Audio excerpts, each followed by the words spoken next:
Hello, this is Aaron Mean of SG Gaming Info, and welcome to my video review of Tom Clancy's Rainbow Six Siege.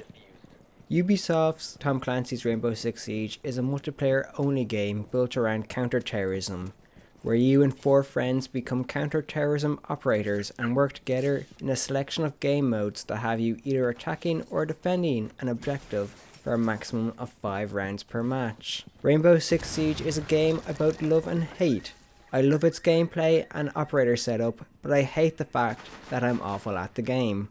I bring up the fact that I'm awful at the game as I found Rainbow Six Siege relies heavily on teamwork, which is nearly impossible when you play with a bunch of random players. And me being as lucky as I am, I never managed to get into a match that featured a lot of teamwork. While I talk about my lack of luck when it comes to finding good matches, I respect the fact that the game is team orientated. The teamwork focused aspect is not the only part that I enjoy. The gameplay is highly enjoyable. When removing the teamwork aspect of the game, Rainbow Six Siege is a game that rewards players who think tactically and who don't like to run around shooting from the hip.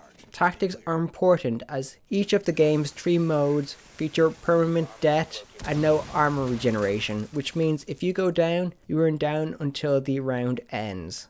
The tactical nature is also highlighted by the fact that there is verticality to the combat, as the game allows you to attack your opponents from nearly any angle as destructible barricades, walls and floors, which means you can coordinate with your teammates and attack not just from the sides but also from above. To help with the game's tactical, destructible and team-oriented gameplay, each operator has a set of gadgets to help defend or attack their objective. Gadgets on the defensive side include barbed wire to slow down your opponent, wall reinforcements and traps. Gadgets on the offensive side include various breach charges to get through reinforced and non-reinforced walls and floors, and jammers to deactivate some of the defensive side's traps. As I stated earlier, you play as a counter-terrorism operator, with the game allowing you to choose between a maximum of 10 attackers and 10 defender operators from 5 real-life counterterrorism units, which include the SAS, FBI SWAT, Gigan, Spetsnaz, and GSG-9. Each unit has 2 attacker and 2 defender operators. Each operator has their own unique ability and loadout,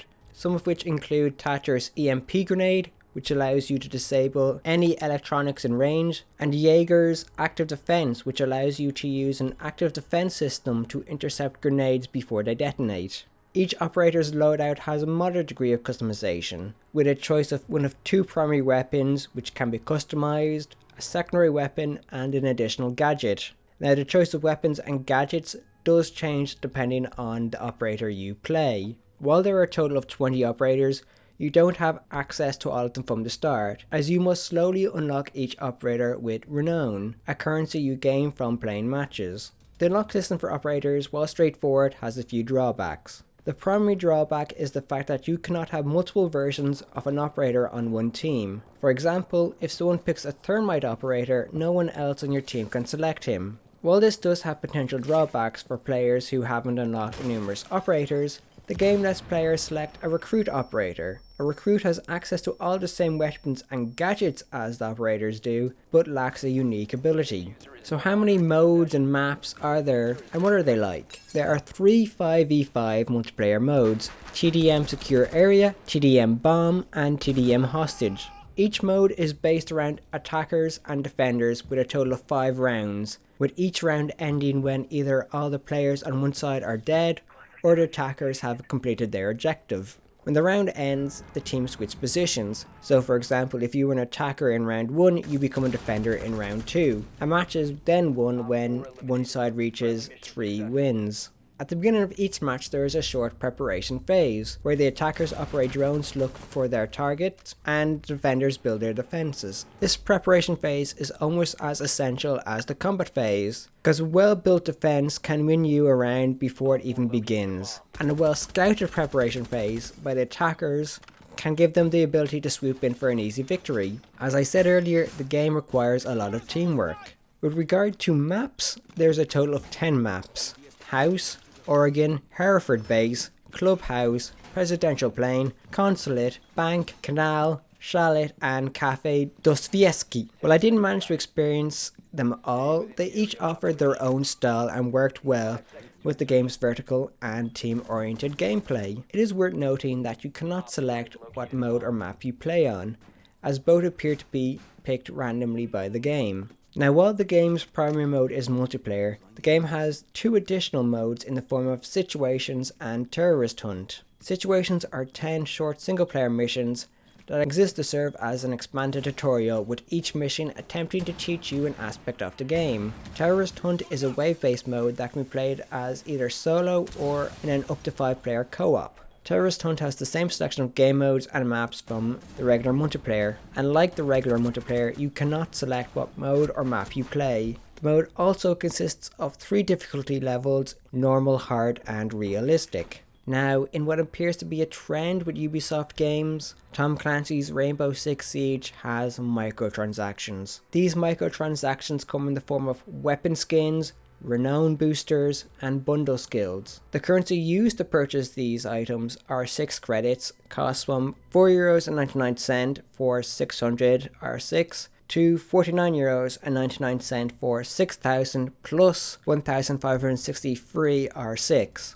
The costs of the items available range from 120 R6 for a 1-day renown booster to 1,800 R6 for a bundle skin.